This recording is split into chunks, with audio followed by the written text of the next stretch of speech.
Chapter 4: Baptism of Peace and Madness. In the president's office of Galaxy Academy, Eri and Mikami were facing each other, and they were holding a conference. I heard that you're controlling NB and making it do questionable things. What, from who? Mikami launched a monitor. It was awful, Ms. Eri.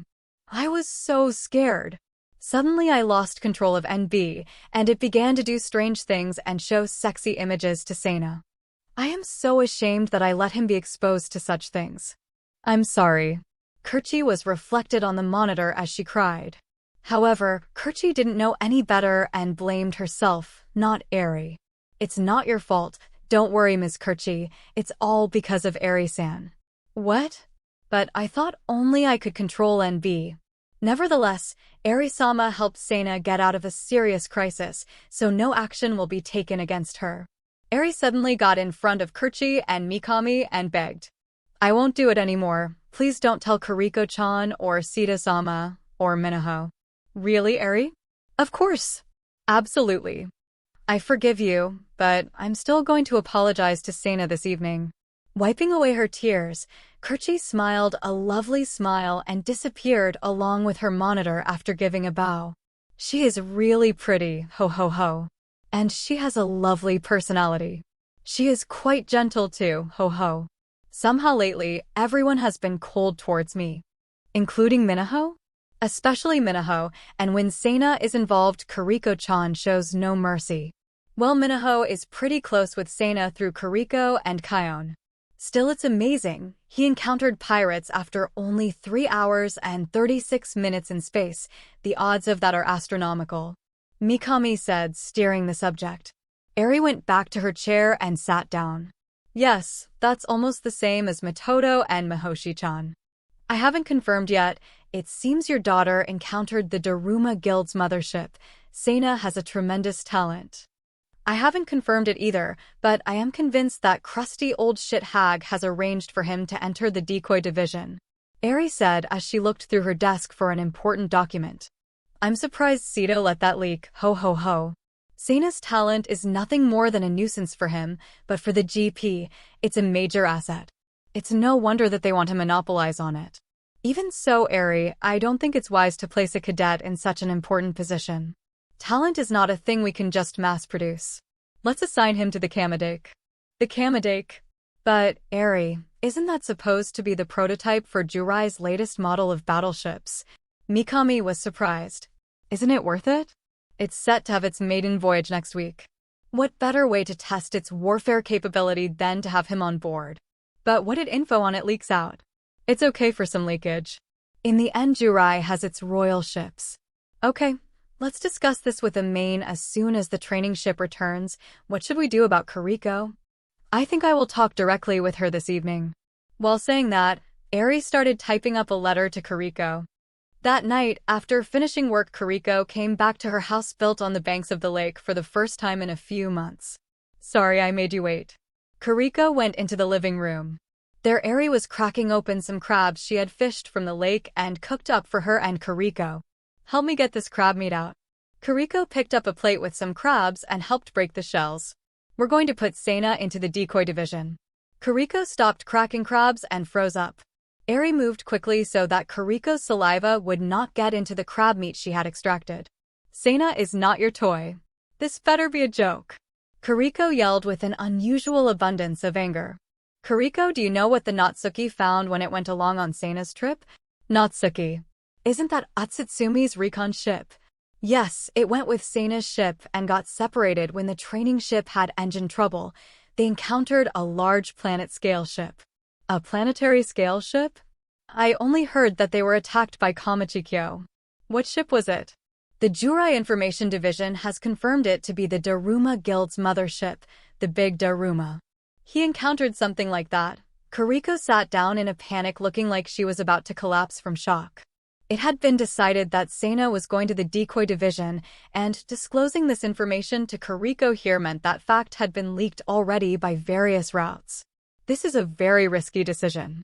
If we can hit the flagship of the Daruma Guild, we can weaken the power of the space pirates greatly, and acquire the huge amount of information that the guild has accumulated. As a large space pirate guild, it would naturally possess lots of intel. From information on friendly and hostile pirate organization to leaks in the Galactic and Renza Federations. By acquiring that info, the Galactic Federation would have the power to rewrite the power diagram of the galaxy in one stroke. Sito, Principal Mikami, and I wanted for Sana to enjoy student life properly.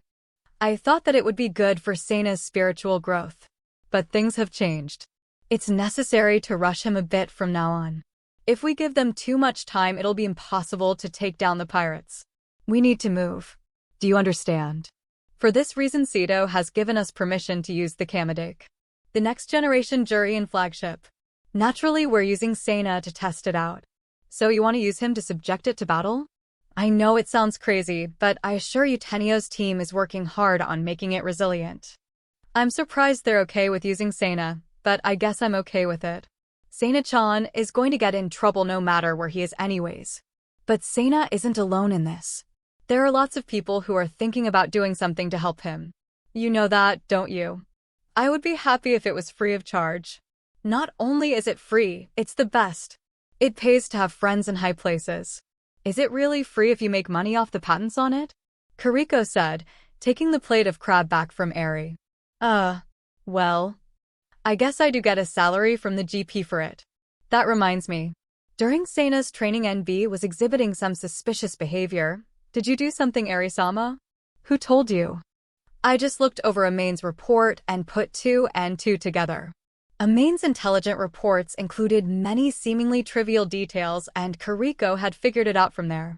I'm about that. Save it, let's just eat. They began eating crabs silently till they were full. The next day, the students disembarked from the training ship and returned to the dormitory. Sana headed to the principal office with Amain. What is this about? Did she say? Perhaps it's about the space pirates. Maybe it's about Sirio. I doubt it. Amain smiled happily. I think she is as glad as I am to not to have to deal with him. Aren't you worried? I feel sympathy for the space pirates who abducted him. No doubt they are treating him well. At least that's what I expect from Kamachikyo. Yeah, she seemed very polite. But, well, she seems like a very serious person. Sana remembered how mad she was at Sirio's selfish behavior. Well, they're in no hurry to hang him. He will be fine, When he was 7, he had a teacher who came from another star system. He was a promising and upbeat new teacher called to the academy, but he knew nothing of the Tenin family. He desperately wanted to train that idiot. He gave up teaching altogether by the time it was done and went back to his home planet. Stupidity and stubbornness runs in his family. I've known him long enough that I know he's been an idiot since childhood. That idiot once tried to look up my skirt when we were young. My pet Garuga chased him, and he fell crying off a cliff and ended up in a fish net on a boat 3 hours later. She said in a tone that greatly conveyed her hate for him. Sana decided this was a dangerous topic to continue on and remained silent. Fortunately, he didn't have to stay silent for too long. Well, here's the principal's office. They knocked on the door and it opened automatically. Excuse me, I brought Sana Yamada. Amain saluted. The high school principal's room had a large ceiling and looked like a gentle and majestic cathedral. Sana grew tense when he was greeted with a calm look from Mikami. He knew that that was never a good thing. Here you go. A document plate was handed over to Sana by Mikami. He sat down. Training, but isn't that for third-year students? Sana, who read the note, didn't seem surprised. However, Amain turned pale. Amain was suddenly aware of the reason why Kariko wasn't called with her. The GP Academy is a place to train future GP members. First, we teach students the basic principles, then we judge their suitability from the result. But in your case, there is only one path for you to be assigned to. Only one. Sana knew the answer already. Mikami smiled wryly and breathed a big sigh. Since you came from an early civilization, you are a special case. Of course you can refuse this order, but you will have to leave the GP Academy. You will never be able to work in the GP if you do, but you can still live at the Academy. You can go to one of our general schools and find employment elsewhere. Eri has guaranteed it, and Kariko Masaki will remain your guardian, and you can also go back to Earth too if you like, keeping that in mind. I'll do it. You understand what the decoy department does, right? Yes, I know. A few months ago, Mickey went to practical training. After her unhappy accident, Sena had done research and was familiar with some things. He knew that there was a high possibility of him being assigned there. The other day your training ship encountered a space pirate in a sector of space without any notable pirate activity. There's no doubt that this was due to your ability. So you're just going to use him as bait to collect space pirates? Amain, who had been silent till then, said with a stupefied face. You can't just send him out there with no training. Of course. Mr. Yamada's special abilities are valuable. We are going to give him as much practical training as possible. Amain said nothing more to Mikami's response. She would have asked for her to withdraw such an order, but she did not want to make Sena self-conscious over the danger he was in. Yamada Sena, this is an important choice that will influence your future greatly. Your reply isn't due for another week. Please take your time to think this over, but this is a secret matter, so please keep it to yourself. So I'm going to have to undergo practical training for the decoy division.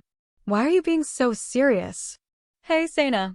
Amain broke her cool demeanor and took Sena by the arm. Mikami was staring at Sena as he was surprised. But Sena quietly started talking. I was thinking about what I could do in the GP and I figured I'd be best suited for the decoy division. I'm not surprised by this nor anything else. But, Sena, you haven't had any solid training yet. Yes, I thought that the practical training was going to be in 2 years. And now it's suddenly not, but that's always the case for me. For the always unlucky Sena, disaster always came suddenly. Sena, are you sure? How about thinking about this overnight at least? Oh. You don't have to tell Ms. Masaki, she already knows. Oh. I should have known Eri would have told her ahead of time. Amain said to Mikami. Mikami nodded with a wry smile. But neither Eri nor Kariko is forcing Sena to go to the decoy department. For me, the other options are only to be a bother to someone. It's a good thing for me to go where I'm needed. Both Kariko and Eri are convinced that I need to go to the decoy department, so I know that it's impossible to persuade them otherwise, and while I know that she isn't here, Miki-senpai would too. You've decided, haven't you, Mr. Yamada? Yes, I'll do it. Sena looked firmly at Mikami and nodded. Sena's assignment was processed and made official a week later. The night after, Eri came with a letter for Sena and decided to have a small dinner party at Amain's house. Kariko and Karen helped Eri prepare dishes and lay them out on the table. Only this time, Hakurin and her girls were not maids. They joined the supper as guests. Eri made a toast to Sena and they all drank except Sena. Eri quickly began to eat. You sure are hungry, Eri. Are you okay? Irma asked, confused. Just watching the speed at which Eri was eating gave her heartburn. Amain asked Eri a question, but she said she didn't want to talk about work and grabbed a leg of meat and took a big bite. Sena-sama, is it true you're going to the decoy department? Yes, but not for at least another month. Ha ha ha. Karen, are you worried about Sena? Well, Karen blushed. She took Eri's empty plates and ran to the kitchen. Ha ha ha ha ha. How cute. How about you, Hakurin, Jaikirin, and Swearin? Eri, who had already gotten drunk, began teasing the girls. Wow!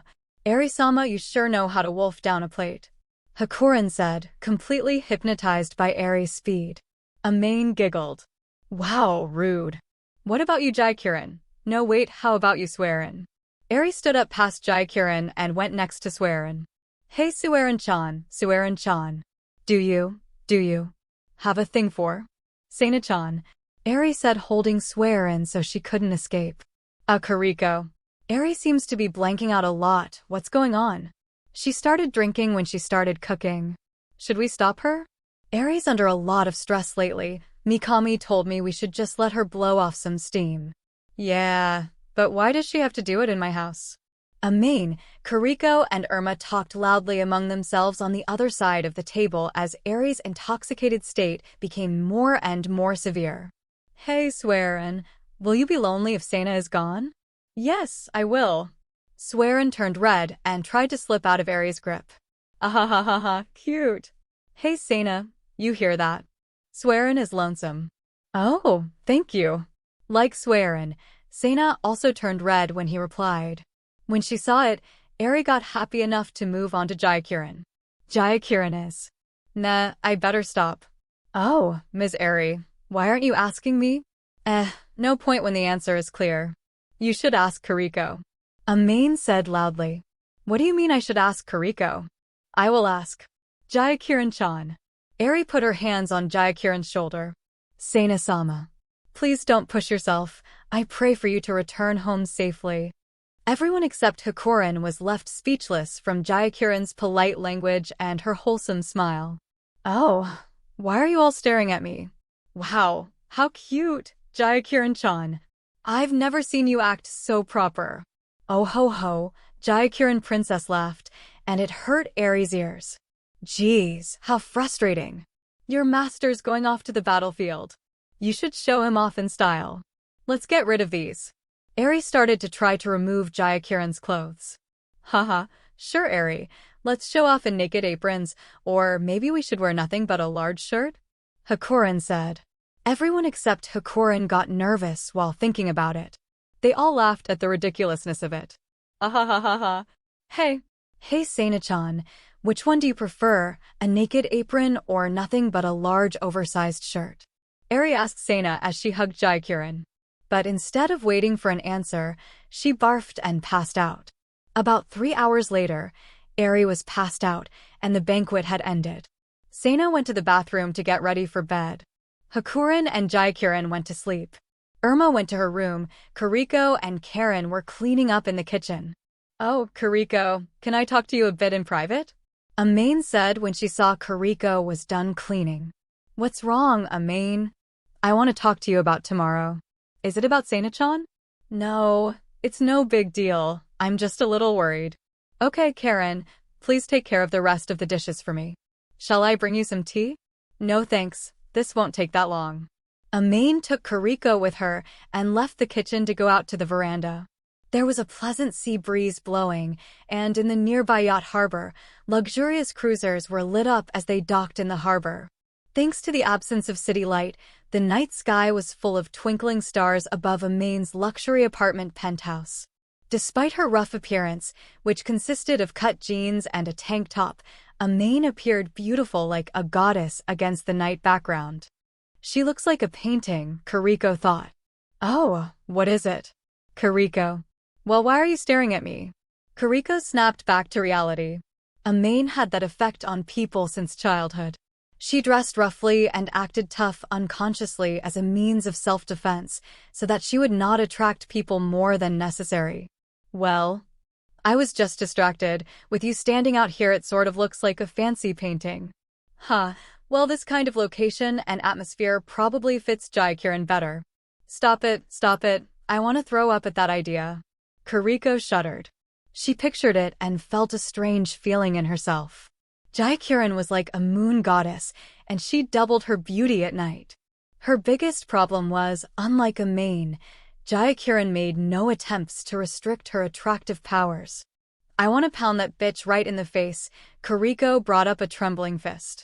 You know, your defense instinct is far too strong. I was just joking. Whatever. What did you want to talk with me about?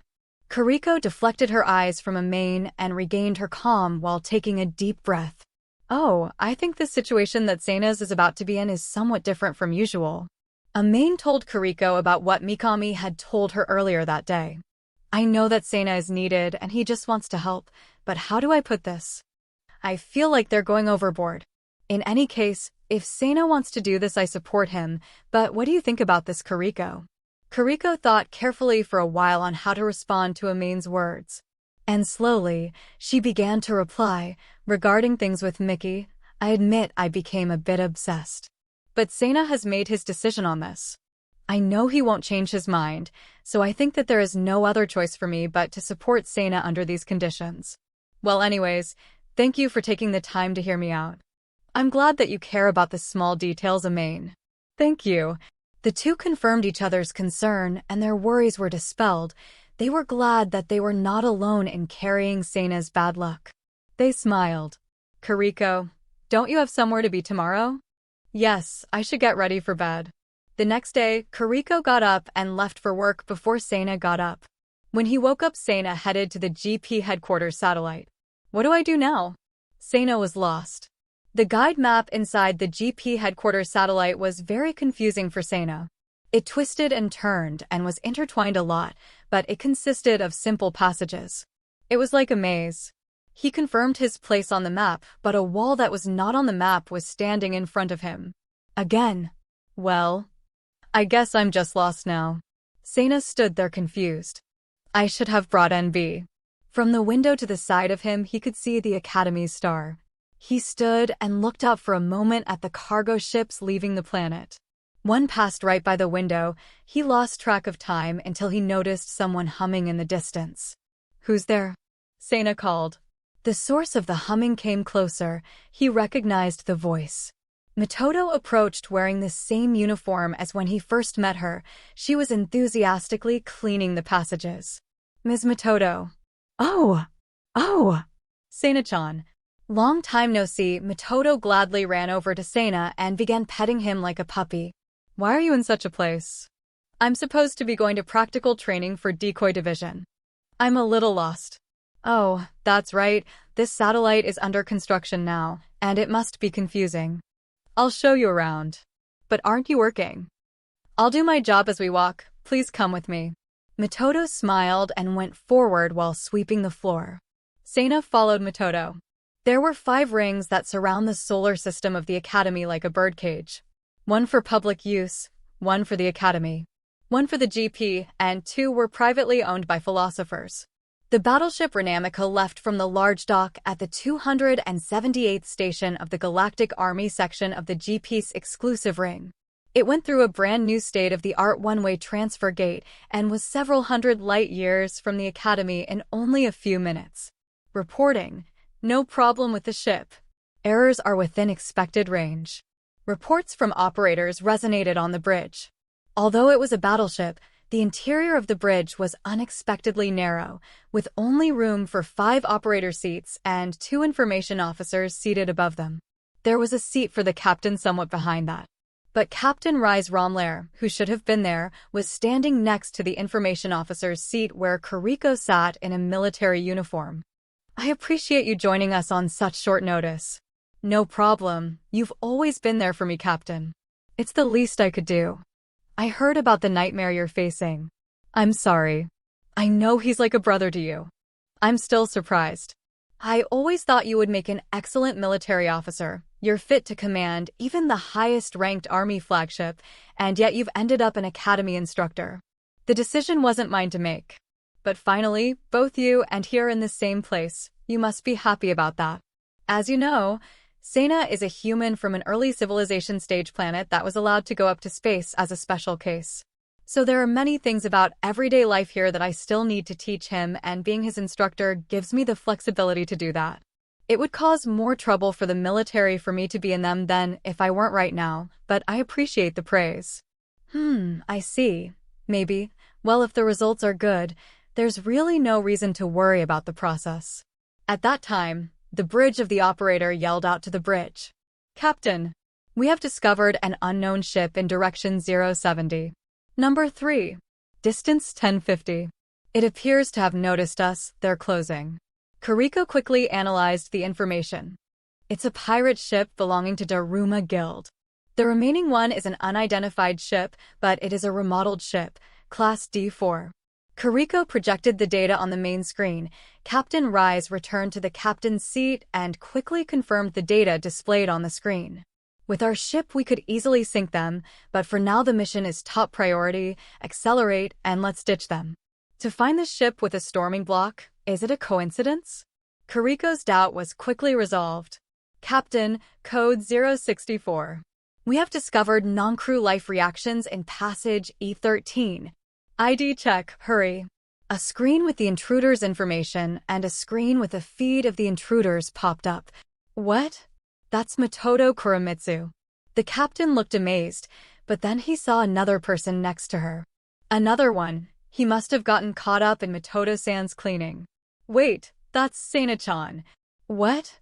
In the halls of the Renamiku, Mitoto and Sena mopped unaware they had arrived on the ship. Oh wow, these halls are beautiful. Matoto said, wiping sweat off her head. She looked at the shiny hallway. Yes, it sure is, oh Ms. Matoto. By the way, is this the way to the decoy division? Ms. Matoto looked around strangely before grabbing Sana by the hand and walking confidently forward. Oh, is this it? Matoto took Sana and went through the door marked dining room. On the main monitor of the bridge was Matoto, who seemed to be happily eating pudding in the dining room, as Sana looked at Matoto in a puzzled manner beside her. They seemed to have stopped in the mess hall. All right, close the bulkhead. Keep an eye on them. Roger that. That's him, right? I'd send a welcome party, but the puddings beat me to it. I wonder how they got on board. Captain Rise breathed a big sigh and leaned back into his chair as he looked at the picture of Matoto who was eating pudding. Please excuse my student. No, it's an honor to be able to have Sana Yamada on board. I'm interested in seeing his abilities. New emergency. Localized spatial distortion to starboard, 150 units away. They're jumping out of hyperspace. Are they crazy? They're going to land right on top of us. A thing like despair floated in the expression of the operator. There is no doubt from the distortion waveforms and the energy mass. It's the Deadless. The air inside the bridge grew heavy. The operators were silent. Originally, Deadless was not a ship's name, but rather was a class of ship belonging to the Tarrant Guild, which was said to be rivals with the Daruma Guild in the past. It was a heavy-duty, top-of-the-line battleship, built with abundant technical capabilities, and it struck fear in the memories of the members of the Galaxy Federation. In the age of mass-produced ships, it was still said to be the strongest even then, and it had sunk many GP Army ships before. All the other Deadless-class battleships built in the past had to be destroyed by Royal Tree ships. This Deadless-class battleship was said to be the last of them. So they knew whose it was. That's the Deadless. Tarrant Shank we meet at last. There was no escaping this. Their opponent was a violent psychopath who had killed numerous people. They were known for destroying ships without warning, and they took no prisoners. Their ship, which resembled a sperm whale, was the Moby Dick of the galaxy, and it threatened to swallow them all. Report the Deadless's appearance to headquarters. Quickly accelerate and get us out of the field of the spatial distortion. Prepare for random jump. We must escape by any means. Captain Rise issued orders as he clenched his fist. Gravity bombardment injection. Explosive thunder echoed from a barrage shot out from the back of the Renamiker. It detonated in front of the Deadless. If it was a normal ship, it would have lost power. After the Deadless was enveloped in the explosion, the Renamiku tried to get away by accelerating at full speed. The inside of the bridge of the Deadless did not even shake from the terrible explosive barrage. The bridge was a kind of strange space that looked like a huge food processing factory. It was composed only of silver metal except for the seats. He. Terrance's beautiful brown skin and silver-haired face gazed at the Renamiku with eyes full of madness. The Renamiku reflected on the central monitor as he watched his prey. Terrance shifted his gaze to a small monitor on the side. Is that the target? Next to Terrance, a young aide asked. Yes. Make sure they're captured alive this time. I want to enjoy torturing them. Terrance gazed at the monitor. Kiriko was reflected on it. The Deadless shot a tractor beam at the Renamiku and it slowed it in its tracks. It then launched dozens of tentacles called tow beams at the ship that pierced its hull. A fierce shock hit the bridge of the Renamiker. Arm the torpedoes. Launch them at Deadless. Don't think about the damage to our ship, just fire. Captain Rise ordered. All weapons that could hit the tentacles were fired. It's not working. It's useless. We can't destroy the tow beams. The ship is being pulled towards them. This must be a raid. Captain Rise realized that attack had happened right during a shift change. It was too well thought out and precise to not be prearranged. Sudden changes in personnel is common when special experiments are carried out, but considering the contents of the experiment, there were also many personnel changes that had happened that were not necessary. No way. Captain Rise looked at Kiriko, who seemed not to be bothered by the ongoing situation. This experiment was being carried out to test the new systems they planned to use to intercept the space pirates that Sana lured when working as a decoy. Rise came to the conclusion that this was probably a betrayal from the military sector of the GP, who wanted to increase their own power and restore the army back to how it was before the establishment of the Galactic Federation. But it's also true that they put Kariko, who looks after Sana, here. She is too close to Sana. They must want her out of the way. Captain Rise squeezed his hands and closed his eyes to shake off the thoughts in his head. Kariko looked with a sorrowful look at Sana and Mitoto, who were buried in a mountain of pudding that collapsed on them when the ship shook. Captain, decks 4 and 5 have been breached, Kariko said. Red alert. Do you still have Ms. Mitoto and Sana Yamada on lockdown? Yes. No, wait. I lost the 2 of them. There were no figures on the monitor where they were before. And shockingly, the pudding scattered on the floor had been beautifully cleaned up. Kariko, go search inside the ship. Hurry. I've prepared the escape pods. Kariko ran off the bridge. Daedalus approaching. They're injecting raiding tubes. They've pierced the hull. Try closing the bulkheads on them. Initiate protocol Z01. Z01 started. All the partition walls of each passage have shifted to manual operation and the escape pods are ready. Captain Rise looked at where Kariko had sat. Kariko was a person connected to the blood of Jurai's Masaki family. Due to her highly skilled nature, there was a rumor that she might be one of Sito's spies. But since Jurai had the superior decision-making authority towards the GP and the Academy, there was no necessary information for them to be worried about her getting as a spy, but he was still worried about her survival. Do not forget the glory of the old days, you idiot. You know how skilled she is. Don't die, Kariko. A needle-like raiding tube extending from the Daedalus penetrated the ship and had melted its hull armor. At the same time, it penetrated and destroyed the internal intercom systems. The hatch of a raiding tube opened. Heavily equipped space pirates came out, followed by Terrent Shank. Kariko was lurking outside the mouth of the Daedalus's raiding tube. She inspected it and launched a monitor to hack into the Daedalus's computer. She began sending it false data. Kariko took off the uniform she was wearing and grasped her fist tight. The white undersuit of the GP military she was wearing turned into a black battle suit. Kariko looked inside the tube at the surveillance equipment inside. She turned on her optical camouflage, disappeared, and went inside the tube. She soon came to the transfer ring and jumped in without hesitation. Sana was depressed by his own stupidity as an alarm sounded. He realized that this was not the main floor of the GP and that Mitoto had gotten him stuck in some weird place. Many people have told me that letting Mitoto-san clean is dangerous. I remember when I was on the way to the GP Academy, a Nenin was in a hurry to pick up Mitoto-sama's mop. Sana took Mitoto's mop and looked around here and there, looking for clues that would tell him where he was. Sana-chan, that's my mop. Mitoto stretched out her hands desperately, trying to get her mop back. He had to reprimand Mitoto like a small child before she realized she wasn't getting it back. Stop. We've ended up in someplace strange. We have to figure out where we are. Oh, you're right. I thought this layout seemed odd. Mitoto finally began looking around when she noticed someone suddenly walking towards her. She pointed to the man who appeared from the side passage. Shall I ask him? Huh? Sana looked where Mitoto pointed. He felt a strong sense of danger. There was Terrent Shank smiling at him as he pointed a gun at Mitoto. However, Mitoto approached Terrent unprotected without fear of anything at all. Hello there, sir. May I ask you a question? Mitoto was quickly pulled away from Terrent by Sana. You. Terrent instantly switched aim to Sana and pulled the trigger. Sana threw the mop he had as a spear. Huh.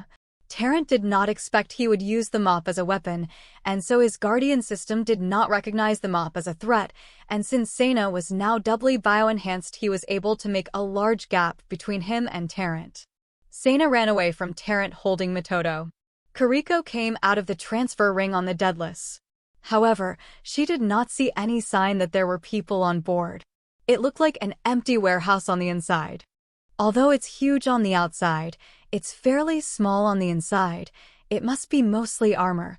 The interior seems to be made from the same material. Kariko held her nose. She could smell the smell of rotting corpses in the air. Whatever, just get to the bridge. Kariko switched to battle mode again. Sana was running with Mitoto. He took a corner to avoid being shot at by Tarrant. Sena was sensitive to malice. He knew how to sense it, and thanks to his bioenhancement, he could easily avoid Tarrant's shots. Wow, Sena, you're amazing, Matoto admired Sena. What do you mean? Like Matoto, Tarrant was also impressed with Sena's escape technique. However, Sena kept running into space pirates and had to keep taking alternative paths. Behind him, he could still sense Tarrant chasing him. Eventually, he hit a dead-end passage. He put Matoto behind him and used himself as a shield.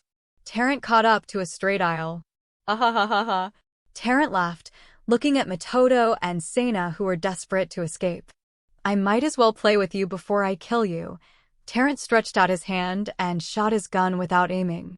Sena narrowly avoided it. Then Tarrant aimed at his shoulder. But when he went to pull the trigger, the wall next to him blew up, messing up his shot, and out came shielded escort guards in front of them. They began shooting at Tarrant and got Sena out of the dead end when suddenly Tarrant's guardian began to semi-materialize into a figure that lunged at Sena. An escort guard jumped out to protect Sena. Run away. That's Tarrant Shank. Even though the soldier was injured, he managed to stand for a bit more so Sena could have more time to run away. A guard ran off with Matoto. Tarrant. Ah. Sena remembered his name and the warning Kamachi had given him. He was the one who killed everyone on that space station. Run away. Sena was shocked. The guard's words were supposed to scare him. Instead, they made him pause dead in his tracks. Space station. Then, he's Miki-senpai. Sena stood there as the guards tried to fend off Shank. That bastard! He began running away. Tarrant's guardian's arm swiped down the solders, and when guns came out of the wall, it destroyed them too. Get out of my way.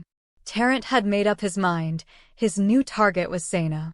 He finished off the guards and started to follow Sena as soon as they were dead. Kiriko reached the Bridge of the Deadless without much hindrance. Senior officials and operators were absorbed in looking at the images sent from the surveillance camera of the Renamiku, so they did not notice Kiriko's invasion. They were unexpectedly relaxed for the gruesome display they were watching unfold. Kiriko started checking on the Deadless from the terminal as they were distracted. What is this? This isn't the bridge. It was just a place that the crew could do minimal controls from. She couldn't access much from there. Tarrant clearly doesn't trust his crew members, although that's not surprising. They're pirates. Oh. Kiriko tried to think of what to do next when she heard a soliloquy from one of the pirates. Ahaha. No way. He's got Sena Yamada and Matoto Kuramitsu on the run. This day's just getting better and better. Sena-chan. Kiriko saw Sena running away from Tarrant on one of the feeds. This is almost as good as the other day on the space station. Hee, run you little brat. Kiriko grew angry at the operator's words. As expected, Sena had made himself a decoy. Why did I take Amain's words so lightly? I should have known this would have happened with Sena's bad luck. Kiriko saw Amain's worries becoming a reality. Kiriko was overwhelmed with rage as she stood witnessing the pirates' disgusting glee. Her anger reached its peak and she snapped. All reasoning and planning left her mind, and Kiriko went on a murderous rampage, killing every one of the operators. Suddenly, crack. A sound rang out as the head of an operator suddenly rolled off. The expression that the head had when it hit the ground was a fitting one. What's that? The operators noticed something holding up the operator's torso as blood spewed out of his neck, and soon began to uncloak behind him, covered in his blood that was flowing like a fountain. Aya! The operators cried out in fear. Damn it! Sena cursed to himself as he ran. He wanted to turn back and slay Mickey's murderer, but he was instinctively set on escaping. He was very frustrated. Damn it! For Sena, the danger of death existed on a daily basis. He was always prepared for it. But he couldn't stand the idea of getting others involved with it. But there were always people who insisted on getting involved with him. Like the people village of Masaki, such as Kiriko, Kai, and Tsukiko, or the people from the Masaki family such as Tenchi and Kion, and people he met in space, including Mitoto and Sito and Mickey. Damn it! He felt so frustrated when he thought that Mickey had seen such a thing. He thought of how frightened she must have been when she encountered him and when he killed her, and how she probably had to endure seeing everyone who fell behind her die the whole time, and everyone else on that space station had to endure the same thing. Thinking about the sorrow of those people drove him crazy. Since he had come to space, he had heard there was a strange rule between the GP and space pirates, but he was keenly aware of it in this moment. Even though science was very developed here, human lives were still unrecoverable. Those people were gone forever. The GP and other space pirates knew that, and that's why they were so careful about how they treated the space pirate situation. They didn't want a full-on war. The rule made perfect sense. But Terrence didn't care. He just enjoyed making people unhappy. He enjoyed ending people's lives. That bastard! That was the first time Sana had ever felt hate towards someone. He felt intense discomfort with the feeling, and he felt even more knowing he was helpless to do anything about it. I'm getting bored of this. It's about time I finished this up and took you back to the Deadless with me. Terrence aimed at Sana's leg. Bang! Suddenly the bulkhead behind Sana closed, and his energy bullets were deflected by the bulkhead. Captain! We've protected Ms. Matoto. It seems our security guards have been injured, though. What about Sana Yamada? He has been keeping Terrence distracted. Indeed, it's just as was rumored. He is a splendid decoy. In the ship's interior, Captain Rise monitored a bunch of color-coded life reactions on a map of the ship. The light spots of all the space pirates were moving to follow the light spot showing Sana, who was heading to the bridge. Thanks to him, everyone else has safely evacuated, except for the security guards. Should we restore automatic control of the bulkheads? No, there is still a possibility of them hijacking control if we do. Can we at least raise the one on the bridge so they can get in? Roger that. The operator raised the bulkhead quickly, before lowering it again. Rise-chan. Matoto appeared on the bridge with a cry of relief and her arms stretched out. Why are you here? I'm sorry I got lost. Captain, the bulkhead is going to be broken. The operator screamed so that escort soldiers would cover Matoto. In the ship's surveillance video, Terrence was beginning to destroy the bulkhead with his guardian system. What a guardian, he must have spared no expense. There's no choice, Ms. Matoto, come here. Matoto came up to the captain's seat. Well, where's your officer? Who would abandon their post like this? Matoto was very observant.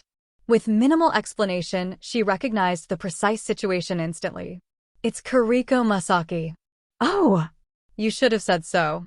Matoto gladly went to Kuriko's seat and began typing. She launched several monitors and confirmed the program Kuriko loaded. Okay. Everything looks okay. Hey, can you give me control of the bulkheads?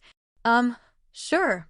Matoto was famous for funny rumors, but in fact, most people who mattered knew that she had very high operator abilities. The operator looked at Captain Rise troubled. Follow Matoto's instructions. Yes, sir, on it. Thank you. However, as soon as Matoto began controlling it, the fear of the operators dispersed.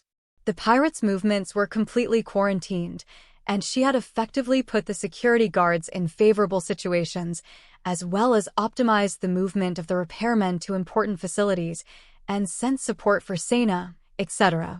Wow, that's amazing. The operators were astounded with her supernatural skill. Hey, Rise-chan, is Kuriko out there?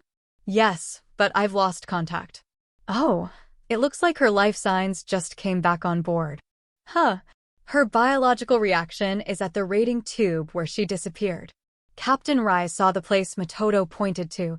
The biological reactions of the pirates who were in a nearly straight line heading to Sana behind the tube were disappearing one after another. Matoto made an odd face. Kuriko-chan, I know you're angry, but please don't do that, Kuriko-chan. The pirates outside of the tube watched Kuriko appear before them with crazed eyes. Terrence said this was getting boring, but look, a pretty lady showed up. He's more interested in leaving meat lumps than in piracy, so I'm not surprised. That's a weird way to describe his fetish. Isn't that girl an affiliate of Sana Yamada's? We should capture her. I wonder if Terrence will mind if we bring her back as a corpse. The conversation between them was interrupted there. Kuriko, who jumped out at them with tremendous momentum and in an instant threw them into the wall so hard that they bounced and fell back to the aisle looking like a broken stringed marionette tossed carelessly with its strings tangled up on the floor. Normally, they would have been alerted the second Kuriko began killing people on the bridge of the ship, but ironically the Deadless had no such system because it was used to outclassing every ship and was hard to penetrate. Also, Terrent was usually inside it and was enough of a security system to ward off intruders. He had the system in his own quarters because he was weary of his own crew. But he didn't care about the lives of those on his bridge or anywhere else on the ship, so naturally, it was missing. So the system did not issue an alarm for the deaths of the adjutants and operators. And Terrent himself, who was absorbed in pursuing Sena, forgot to check regularly with the bridge, and thus the pirates in the Renamiku were unaware of what was coming after them. Kuriko murdered pirates one after another with the slightest movement. They were scattered all over the walls of the passageway like balls. However, the physical burden on Kuriko to do this was also great. Her arms were damaged enough that the high-performance restorative nanomachines she had, that were as good as the ones in Sirio, failed to keep up with the damage. Kuriko ran in front of a hallway full of space pirates. A bulkhead controlled by Metodo lowered. Kuriko quickly took a different route. Her goal was to reach Sena, not to kill pirates. She had no intention to waste time breaking the bulkhead. The partition walls that were lowered were calculated to give Kuriko time to be repaired by the nanomachines, and it was by no means the shortest route. Thanks to Metodo, the accumulation of damage Kuriko had received decreased, and both of Kuriko's arms were gradually regaining function. Kuriko can protect Sena. We should escape. Sena has disappeared. The biological reaction on the monitor disappeared one after another around Sena. It was due to damage to sensors from pirates trying to break the closed bulkheads. Please direct the nearby security guards to evacuate him as soon as possible. Sena found himself in a state of exhaustion, both physical and mental, as he ran into a T-shaped corridor. If it wasn't for the bulkhead that closed behind him, he would have been either caught or killed. But now he was stuck. Fuck. No! Sena stood in the center of the T-junction looking for a way out, but the bulkheads on all the sides were sealed. From the left and the right, he could hear pirates trying to break through them. Behind him, he heard Terrent's guardian attempting to break through. A flame was coming out from the panel used to manually control the bulkhead. There were no windows and the ventilation shaft was molded into the wall, so he couldn't cut into it with his knife and climb in. The only thing saving him was that this corridor went to the secondary power furnace. So its bulkheads were made more robust than normal. Even Terrent's guardian was having trouble destroying it. He. Sena hyperventilated and looked at the bulkhead where Terrent was trying to break in. He figured that if he cut a large hole in the bulkhead, he could run past him. A crack appeared in part of the bulkhead, along with an unpleasant high-pitched metal sound. Cring. Come on. Contrary to his expectations, there was only a small hole in the bulkhead. I know you're in there. Through that hole, Terrent saw Sena and laughed. Sena heard 2 gunshots and instinctively dodged, but tripped on his own foot and fell down. There was a small hole burnt in his thigh. If I hadn't moved, he would have gotten both of my legs. The wall behind him that got hit by the shot that missed him had a huge hole in it like a crater about 10 centimeters wide. Sena's injury was light only due to the special fabric used in his uniform, but he had nowhere to run. Terrent's guardian reached into the hole and peeled it outward, opening it up, leaving a hole in it like a giant rock does a windshield. But just as the hole opened enough to allow one person to pass through, smoke came out of Terrent's guardian generator. It was just getting fun. Terrent casually threw away the guardian generator. He looked at Sena and smiled. I never expected to see you in such a place, Sena Yamada. Sena stood up to drag himself away and stared at Terrent. Even though Terrent approached Sena and slowly thrust his gun at his forehead, Sena didn't flinch. You killed Miki-senpai. Miki? You seem to have a grudge against me. I share your resentment, but I can't help you with yours. Resentment. Do you know how shameful it is to be the son of an incompetent man who was caught in a snare by a single GP ship? Because of that shame you brought on them, I had to kill both my father and my older brother. Terrent quickly shot the gun that was stuck to Sena's forehead at Sena's right hand. Good. Terrent looked at Sena with interest as Sena grabbed his injured right arm and collapsed. If I hit you directly, I can easily blow off your arms and legs, even with GP student clothing's advanced protection features. Hehehe. Sena, who felt humiliated by Terrent's laughter, stood up using the wall to support himself while holding his leg, which was in intense pain. He glared at Terrent. Hee. Don't think I'll let you die so easy. I will resuscitate you as many times as I can just to kill you again and again. I have plenty of ideas of what to do once you're brought back to the deadless. Suddenly the bulkhead behind Terrent broke down as there was an explosion. Terrent reflexively grabbed Sena's neck and went behind him to use him as a shield. Terrent stuck a gun to Sena's head as Kariko stopped just a meter in front of them in a fighting posture. She looked like a wild beast, her face was hidden by her long hair, and her facial expression couldn't be seen. It spooked Terrent, but only for a few seconds. Terrent had just barely dodged an attack that would have taken off his head. Do it, I dare you. Reflectively, Terrent fired at Kariko, but Kariko dodged backwards. Don't move. Show your face. Terrent again shouted, pointing the gun at Sena's head. However, looking at Kariko, who slowly raised her face, Terrent became stunned as if his soul passed out of his body. Beautiful. Terrent didn't think, he murmured. Her beautifully supple limbs. Her whole body bathed in blood, her cold eyes with tremendous pressure. Like a man who had just met a female of the same kind as himself, Terrent was fascinated by Kariko, and in that moment he felt intense lust. In that moment of fascination towards Kariko, the muzzle of Terrent's gun slightly turned away from Sena. Sena felt that there was a gap in Terrent's aim. He grasped the special steel knife he had in his pocket with his left hand. The same one that he used the other day to cut the gel that he was stuck in on the training ship.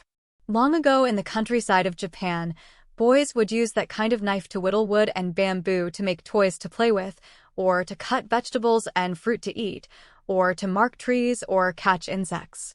The knife was an important tool for living and playing in nature.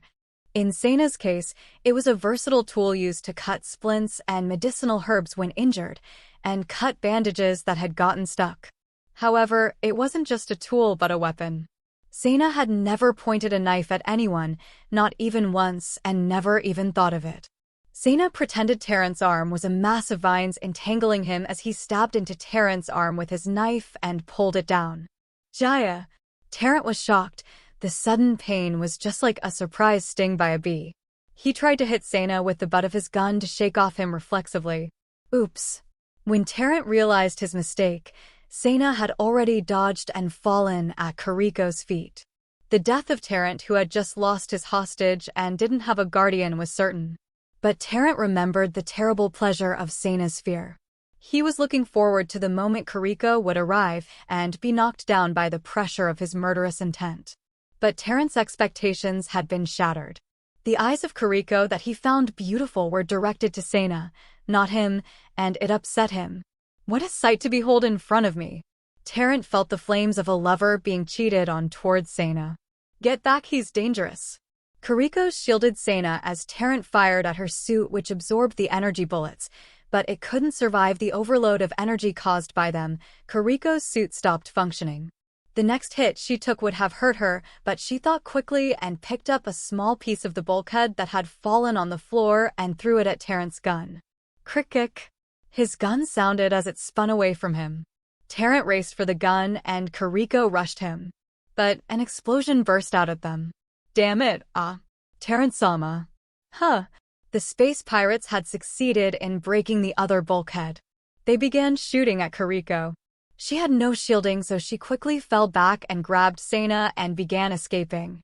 Sena's safety was more important to her than Terrent's capture. Shoot! Don't let them escape. I'll kill you. I'll kill you. I will kill you. Terrent picked up the gun and began running down the path following Kariko. However, at that time, Terrent noticed an emergency call from Deadless. An emergency from the core block. What is the staff on the bridge doing? Terrent, who accessed the bridge, finally noticed everyone aboard was dead. Core block warnings were often serious. When he saw the reading, he panicked. This energy-to-mass ratio. The data sent from the core block indicated the approach of a Jurian royal ship. Pull out. A Jurian royal ship is approaching. Terrant regained calmness and shouted to his men. What? Quick to the emergency evacuation tube, hurry up. What about the other people? If you don't make it in time, you'll die. The pirates began to run in a hurry. Terrant glared in the direction Kiriko ran off in. Listen carefully. No matter where you run, I'll be sure to find out, and then I'll kill you. Terrant screamed. Captain, are you coming aboard? The Deadless is leaving. Should we sink the Renamiku first? Set side shields to maximum. Get ready to attack. We don't have time. We have to jump now. Eh? The next moment Captain Rise and Matoto saw the figure of Deadless start to distort as it jumped to super space with violent vibrations. What's wrong? I don't understand. However, to replace it, a tremendous shock hit the ship where Deadless had jumped from. Yua, is this the shock of the jump? Did the Deadless escape? However, once the shock had gone away, the monitors came back online to reveal that the Mikagami had taken its place. As usual, Sito's ship was the subject of awe, but at this time the operators of the bridge raised their voices in joy as they saw it. No way. We were helped by the Demon Princess of Jurai. Oops, Ms. Matoto, can you keep that statement confidential? Captain Rise was relieved to have encountered the Deadless and suffered such little damage. Let's get everyone to the evacuation pods. Matoto said in a relaxed tone. They got in and gel for shock absorption filled the evacuation pods.